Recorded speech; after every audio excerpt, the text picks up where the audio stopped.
রাহুলের আয় আসমার আয় অপেক্ষা 25% বেশি। হ্যাঁ, রাহুলের আয় আসমার আয় অপেক্ষা 25% বেশি।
রাহুলের আয় আসমার আয় অপেক্ষা 25% বেশি। আসমার আয় রাহুলের আয় অপেক্ষা শতকরা কত কম? দেখেন, এখানে শতকরা বের করতে বললে 100% গুণ করে দিবেন।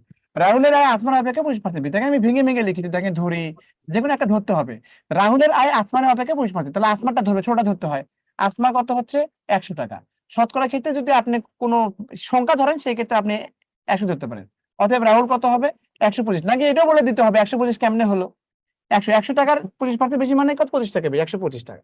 এখন বলছে আসমার আয় রাহুলের আয় অপেক্ষা শতকরা কত কম? হ্যাঁ, কত কম? কম কত? তাহলে যদি বলে যে কত বেশি, ওটাও 25 টাকা হবে। যদি বলে কত কম, ওটাও 25 টাকায় হবে। আমি আপনার থেকে 10 টাকা বেশি, এর মানে কি আপনি আমার থেকে 10 টাকা কম, একই কথা, দুজনের পার্থক্য 25 টাকা। এখন এই রাহুলের আয় আসমান রাহুলের আয় কত তুলনা করতে রাহুলের আয়ের সাথে, এই জন্য 125 হবে নিচে, পার্সেন্টেজ মানে কত? 100% গুণ, বুঝতে পারছেন? এটা কাটাকাটি করলে এখানে 5 হয়, 5 100 কে ভাগ করলে 20% হয়। এই হবে আমাদের ম্যাথ। এটা খুবই গুরুত্বপূর্ণ ম্যাথ, এটা খুব পরীক্ষা আসে, এটা খুবই পরীক্ষা আসে।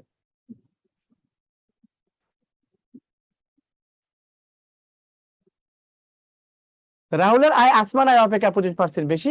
আসমান আয় রাহুলের আয় অপেক্ষা শতকরা কত মান?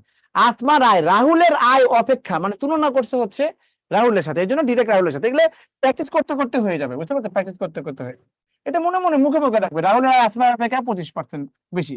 তার মানে আসমান ধরলেন 100, এটা ধরলেন কত? 125। তার মানে 25 টাকা হচ্ছে বেশি আছে। তাহলে তুলনা রাহুলের আয় কত? 125। তাহলে 100 বান্ধব গুণ করে দিন, শেষ, আনসার হয়ে গেল।